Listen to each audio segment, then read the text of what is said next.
මෝඩයාගේ දවසේ මේ පුද්ගලයා තියපු Facebook සටහන. සමාප්ති සටහන. අතිගරු පළමුවන ප්‍රබුද්ධෝත්තමයන්ගේ මාධ්‍ය නිවේදනයයි. ආදරණීය අටත්වැසියනි,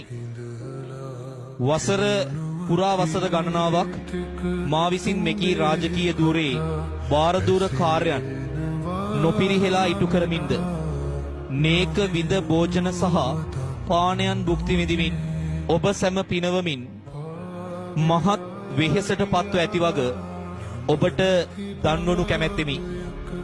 එහෙයින් සිහසුනෙන් බසිනු කැමැතිව ඔටුනු බිම තබන වග මෙයින් දත යුතුය.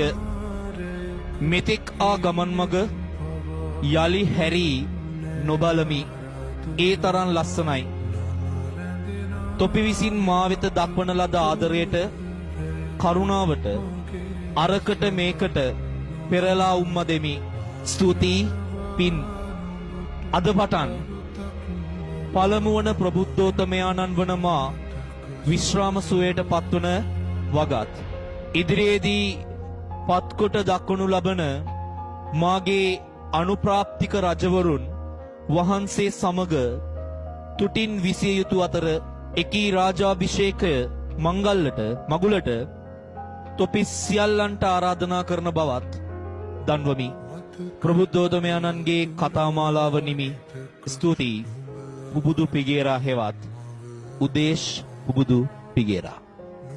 මේ Facebook සටහන තිබ්බට පස්සේ යාළුවෝ බර ගානක් පැය 7ක් 8ක් යනකම් අද මෝඩයාගේ දවසනේ මූ ගන්න ආතල් එකක් කියලා ඌ ගැන හොයලා බැලුවේ නෑ. තමන්ගේ එකට හිටපු එක උදේ පාන්දර මේ දාපු සටහන ගැන හොයලා බැලුවේ නෑ. හැබැයි සෑහෙන වෙලාවක් ගියාට පස්සේ මේ සිද්ධිය ඇත්තක් කියලා දැනගත්ත හැමෝම බුබුදු පිගේරා ආයේ යාලට හම්බෙන්නේ නෑ කියලා දැනගත්ත හැමෝම තමන්ගේ සටහන Facebook එකේ තබන. ඒ සටහන අතර හරි ලස්සන සටහන් කීපයක් තිබ්බා. එක සටහනක තියෙනවා අපි ඉතින් සේරම දන්න හරි උගත් බුද්ධිමත් මිනිසුනේ. ලෝක සාහිත්‍ය දන්නවා. රුසියන් ඇමරිකා සීත යුද්ධය දන්නවා. ඊට රටවල් ගැන දන්නවා. සප්ත සාගර ගැන දන්නවා. අටවිසි බුදුරුන්ගේ ඉඳලා 33 කෝටියක් දෙවරුත් දන්නවා. ඒත් ළඟ ඉන්න එක මැරෙනකන් දන්නේ නැහැ. සමාවයන් බුබුදු උඹ පතන සැනසීම හොයාගනි. විනාඩියක් අරන් තමන්ගේ ළඟ ඉන්න එක කොයි වෙලෙත් හොඳින්ද කියලා බලපන්. මනුස්සයන්ගේ මූණේ තියෙන සැබෑ දේ නෙමේ. මනුස්සයන්ගේ හිනාව කියලා කියන්නේ මනුස්සයන්ව හරි ලස්සනට අපූර්වට ලස්සන කරලා පෙන්නන එක ඇඳුමක් විතරයි.